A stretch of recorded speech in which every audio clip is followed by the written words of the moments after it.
Setting up a trust is a significant step in developing your estate plan. But what happens when it's time for the trust to take effect? Many people assume that once a trust is in place, there's like a magic wand that gets everything to the next generation when you die. But that's not the case. Trust administration is a crucial process that kicks in upon the creator's death, involving many important steps to ensure that everything is handled legally and correctly. In today's video, we're going to break down many of the steps needed in every trust administration, from notifying the right people and agencies to gathering assets and fulfilling legal requirements. And we'll also mention some other steps that might need to be taken depending on your situation. If you're a successor trustee or a beneficiary, understanding this process is essential. Let's dive in. So the first thing you need to do is you need to figure out everything that the deceased person owned at the time of their death. So you want to get copies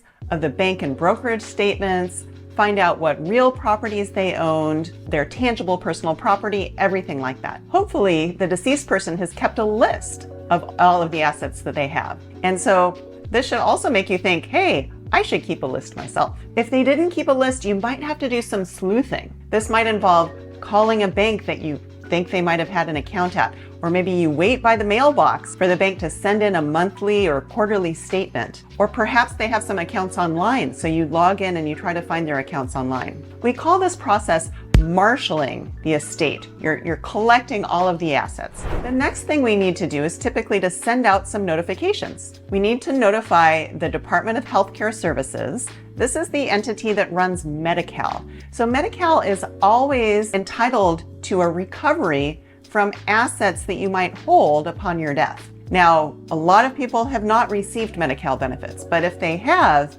and they have assets in their estate or in a first-party special needs trust, they get to bring a recovery. So by law, you're required to notify them. This is not Medicare, by the way. Medicare does not bring a recovery claim. You also need to notify the Franchise Tax Board so they can let you know if any California state taxes are overdue. By the way, I'm not covering deadlines for filing these materials, but I do have a video called Trustee Deadlines that you might want to look into. And that talks about when are you required to file all these things. So another thing we do in this process is we prepare something called a certification of trust. This is basically a statement that says what happened when the creator of the trust died and who took over as the trustee and what's the social security number or the tax ID number.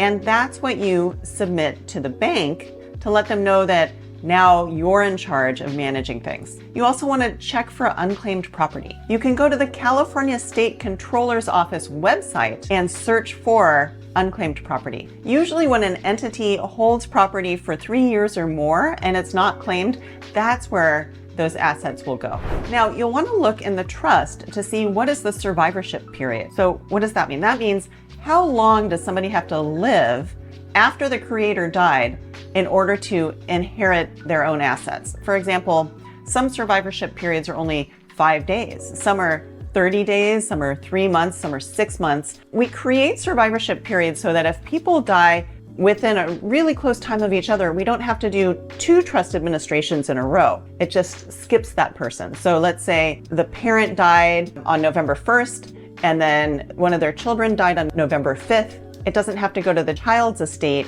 and then go through the trust administration for the child and then pass. It's as if that child had died before the parent. So remember, we were talking about finding which assets the deceased person had owned at the time of their death. So now it's time to collect those assets. You would reach out to the banks or the other entities where those assets are held, and you present the certification of trust. Then you actually take possession of the assets. Hey everyone, if you like my mom's video, like and subscribe. Okay, so then the next thing we suggest is to prepare an asset spreadsheet. So this is a list of all the assets that a deceased person had owned at the time of their death, and also the value at the time of their death and the account numbers, everything that would be useful. This could be their separate property, it could be their community property, it could be stuff held in retirement accounts or in jointly held accounts, just to get a picture of everything that they owned. And why is this important? Well, there's really 3 main reasons.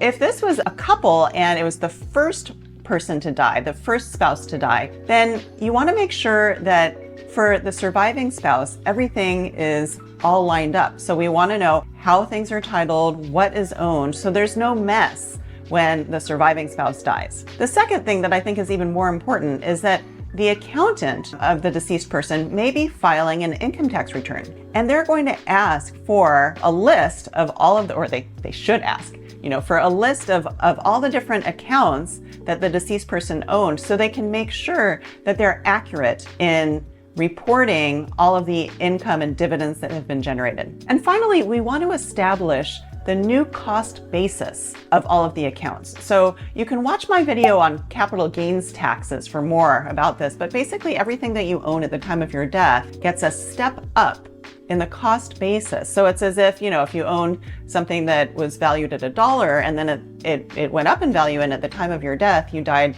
and it was valued at $10, then it's as if you bought it for $10. The people who inherited it inherit as if they bought it for $10, they can go ahead and sell it for $10, and there's no capital gains tax for them to pay. So we want to establish what was the fair market value at the time of death. So all of your assets, except for retirement accounts, they don't get this.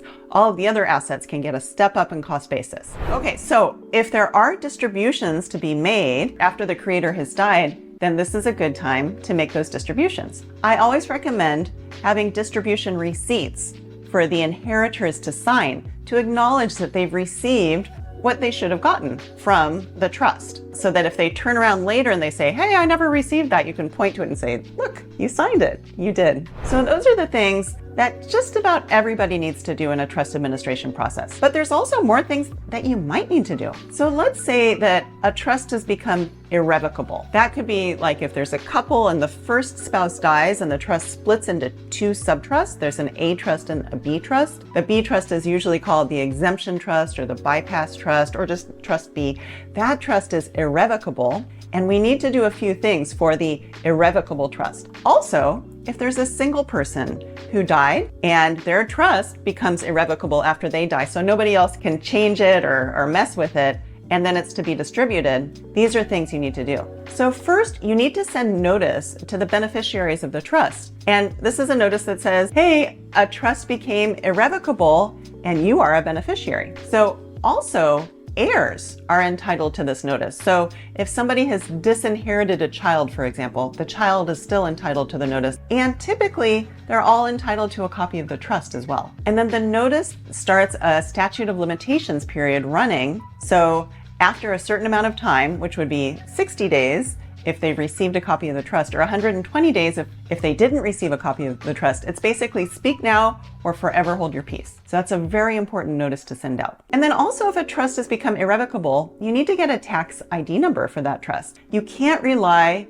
on the deceased person's social security number because they've died and that social security number is no longer valid. You file for a separate employer identification number, EIN, or we call it tax ID number, and then you report income on a fiduciary income tax return or a Form 1041. Now, sometimes an accounting is needed. An accounting is basically where you trace the money from the time that the person died, the creator of the trust died, all the way to the time that the money is being distributed out. What came in, what went out, to make sure that the beneficiaries are receiving everything that they're entitled to, that the trustee hasn't pilfered any money along the way. Now, this is the accounting is kind of a complicated process, and it can take a while and it costs some money. So sometimes beneficiaries agree to waive the accounting. They sign something saying, hey, we don't need an accounting. We understand, here's about how much there was and here's how it went. Maybe they'll take a few receipts or they'll look at some bank statements, and then they sign the waiver. And typically that makes things move a bit faster. Okay, so you might need to also file a Form 706, which is an estate tax return. This is usually required when somebody's estate is higher than the estate tax exemption during the year that they died. In 2024, for example, the estate tax exemption is $13.61 million. So if you have an estate that's larger than that, you would be filing a 706 form. You might also file this if the first spouse dies of a couple and the surviving spouse elects portability.